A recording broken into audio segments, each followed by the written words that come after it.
Meenakshi YouTube channel చూస్తున్న వారందరికీ ధన్యవాదములు. నమస్తే. చాలా వీడియోలు చేసి పెడుతూ ఉన్నాను. మరి నచ్చినట్లయితే లైక్ చేయండి, షేర్ చేయండి, సబ్స్క్రైబ్ చేయండి. మనకి జన్మజాతక రీత్యా చతుర్థ స్థానం చాలా ముఖ్యమైనది.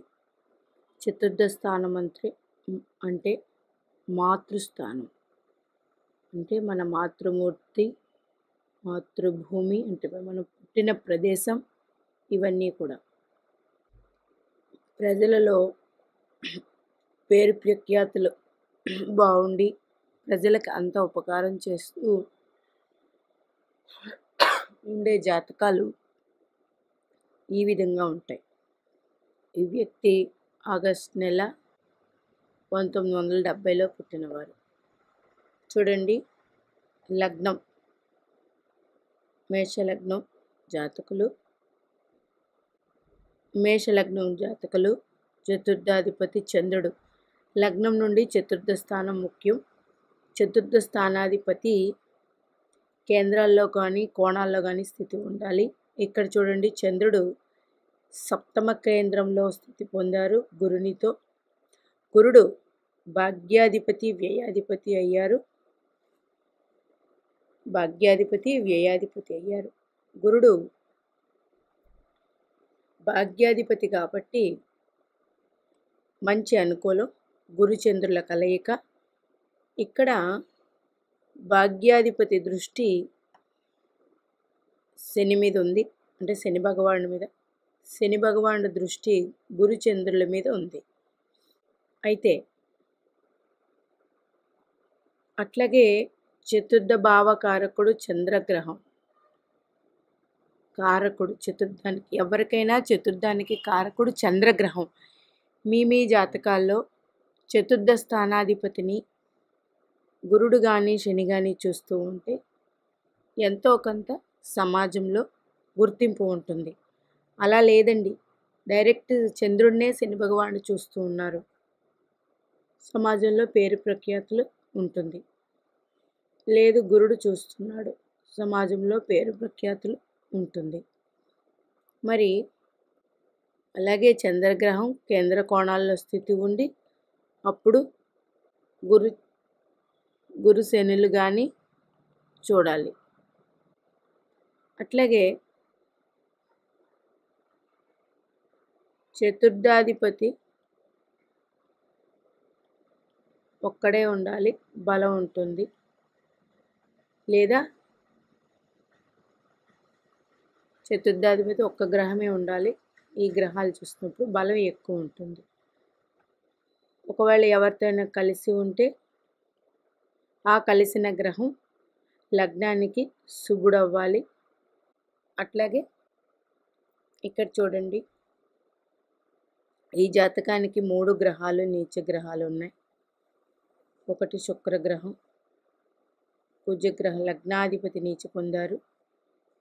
అట్లాగే సప్తమాధిపతి నీచ పొందారు. అట్లాగే దశమ లాభాధిపతి నీచ పొందారు. 3 గ్రహాలు నీచ కదండి, ఇబ్బంది ఉంటుందేమో, ఉండడం అనేది తప్పదు. మరి ఇంకా ఒక్క భాగ్యాధిపతి 1, 2, 3, 4, 5 లాభస్థానం మీద దృష్టి ఉంది. 6, 7 దశమ లాభాధిపతి మీద దృష్టి, లగ్నం మీద దృష్టి. 8, 9 తృతీయ భావం మీద దృష్టి, గురుగ్రహ దృష్టి. కానీ ఈ గ్రహాలు ఏ నక్షత్రాల్లో ఉన్నాయన్నది ముఖ్యం.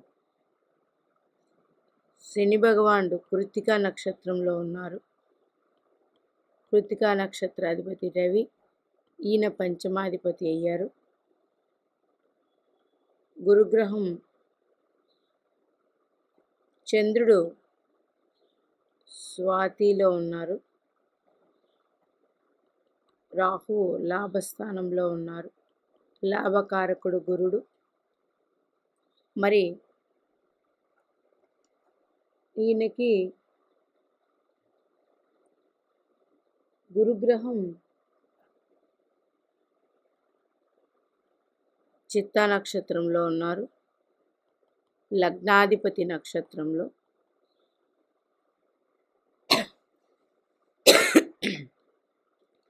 శుక్రగ్రహం ఉత్తరా నక్షత్రంలో ఉన్నారు, పంచమాధిపతి నక్షత్రంలో.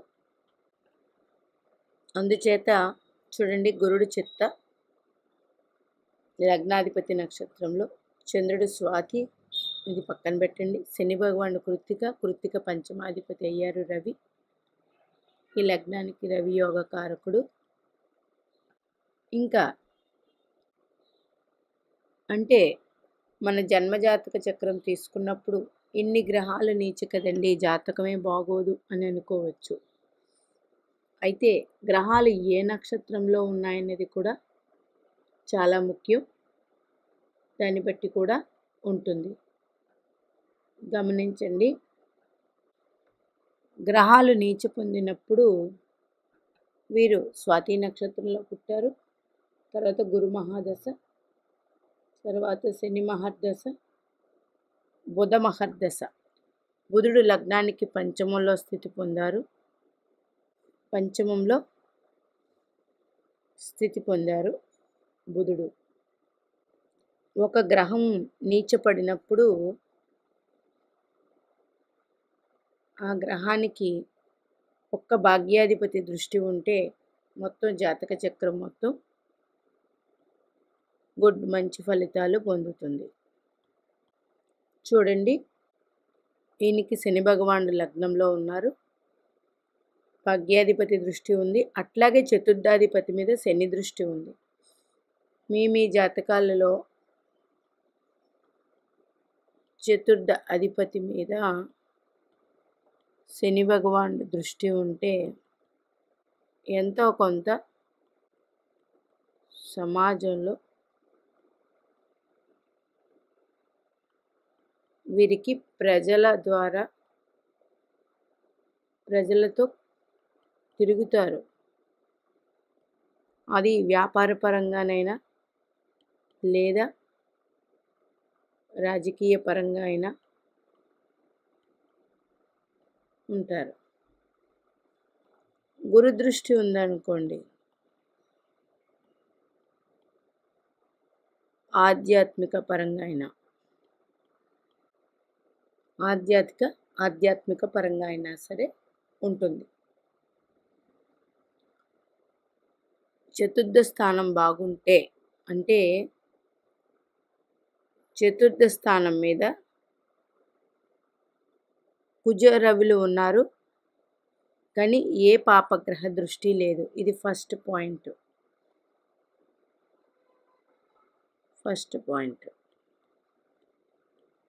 అందులో కుజుడు ప్లస్ రవి ఉన్నారు.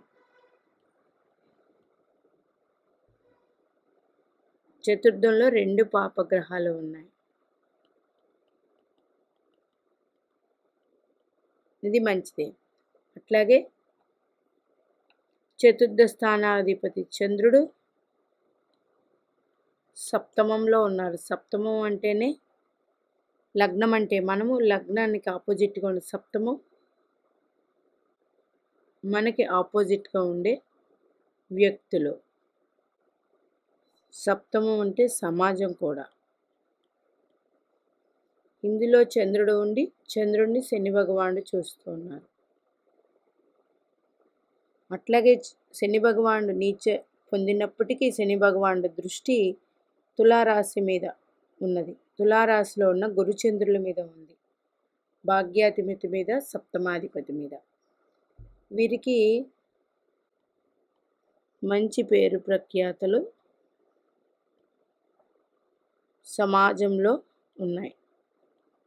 ఆధ్యాత్మిక పరంగా, రాజకీయ పరంగా ఇన్ని విధాలుగా ఉంది. అందుచేత కుజదృష్టి, లగ్నాధిపతి దృష్టి గురుచంద్రుల మీద కూడా ఉంది. దశమం మీద, లాభం మీద కూడా కుజ దృష్టి ఉంది. కుజుడు మకర రాశిలో ఉచ్చు పొందుతారు. అలాగే రాహు మీద కూడా ఉంది. వీరికి అత్యంతిక ధైర్య సాహసాలు కూడా ఎక్కువే.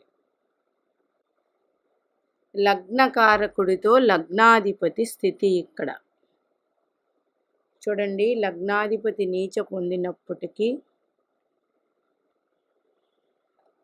లగ్నకారకుడు రవిగ్రహంతో లగ్నాధిపతి కుజగ్రహ స్థితి ఎక్కడుంది? చతుర్థంలో ఉంది. The very good position combination. అట్లాగే లగ్నాధిపతి మీద ఏ పాపగ్రహ దృష్టి లేదు. అట్లాగే భాగ్యాధిపతి గురుడు శని భగవాన్ని చూస్తూ ఉన్నారు. అట్లాగే చంద్రుడు చతుర్థాధిపతి చంద్రుడిని శని భగవాన్ని చూస్తున్నారు, గురుడిని కూడా శని భగవాన్. అట్లాగే ఎట్టేటే గురు చంద్రులు ఇద్దరు శని భగవాన్ని చూస్తూ ఉన్నారు. అంటే మైనస్ మైనస్ ఇప్పుడు ఈక్వల్ టు ప్లస్ అవుతుంది. కుజగ్రహం ప్లస్లో ఉన్నారు, శని భగవానుడు ప్లస్లో ఉన్నారు. అందువల్ల నో ప్రాబ్లం. ఈ జాతకం కొన్ని విషయాల వల్ల నా దగ్గరికి వచ్చింది. వీరు ప్రజల మనిషి, ప్రజల్లో ఉంటారు, ప్రజలతోనే తిరుగుతారు. హోదా ఉన్నప్పటికీ చాలా మంచి పేరు ప్రఖ్యాతలు ఉండే వ్యక్తి. ఈ జాతకం ఇలా ఉంది కదా, వీరు ఎలా అయ్యారు అనేది పరిశీలిస్తే పంచమాధిపతి అయిన రవి నక్షత్రంలో శని భగవానుడు ఉన్నారు. అది మంచి కాంబినేషన్. అట్లాగే లగ్నాధిపతి కుజురవులు ఇద్దరు చతుర్థంలో స్థితి పొందారు. అది మంచి కాంబినేషన్. అట్లాగే గురుడు లగ్నాధిపతి నక్షత్రంలో ఉన్నారు. గురుడు శని భగవాన్ని చూస్తున్నారు, శని గురు భగవాన్ని చూస్తున్నారు. అట్లాగే చంద్రుడు ఉన్నారు కాబట్టి చతుర్థాధిపతి, ఇది సప్తమం కాబట్టి ఇది తులారాశి కాబట్టి సమాజం ఇది. ఇన్ని విధాల కాంబినేషన్స్ ఉన్నాయి. అట్లాగే లగ్నాధిపతి కూడా గురుగ్రహాన్ని చంద్రగ్రహాన్ని చూస్తూ ఉన్నారు. ఇది ఒక మంచి కాంబినేషన్. దీనివల్ల వీరికి మంచి పేరు ప్రఖ్యాతులు అయితే ఉన్నాయి. ఎవరైనా సరే మీ జాతకంలో మీ పిల్లవాళ్ళు జన్మించినప్పుడు సమాజంలో మంచి పేరు ప్రఖ్యాతులు, అది ఆధ్యాత్మిక పరంగా అయినా సరే, లీడర్షిప్ క్వాలిటీస్ అయినా సరే, అతి చిన్నగా తమ ఉన్న ఊరిలో తమ వీధి వరకు అయినా సరే పేరు ప్రఖ్యాతులు ఉన్నాయంటే మాత్రం చతుర్థాధిపతి మీద శని భగవానుడి దృష్టి కానీ గురు భగవానుడి దృష్టి కానీ ఉండాలి, లేదా చంద్రుడి మీద ఉండాలి. ఉన్నట్లయితే 100% ఉంటుంది. ఇక్కడ ఈ కాంబినేషన్ ఏర్పడింది. ఈ వీడియో ఎందుకు చేయడం జరిగిందంటే గ్రహాలు నీచ పొందినప్పటికీ ఎట్లా ఉన్నది అన్న విషయానికే ఈ వీడియో చేయడం జరిగింది. మీనాక్షి దేవి ఆశీస్సులు మనందరి మీద ఉండాలి కోరుకుంటూ నమస్తే.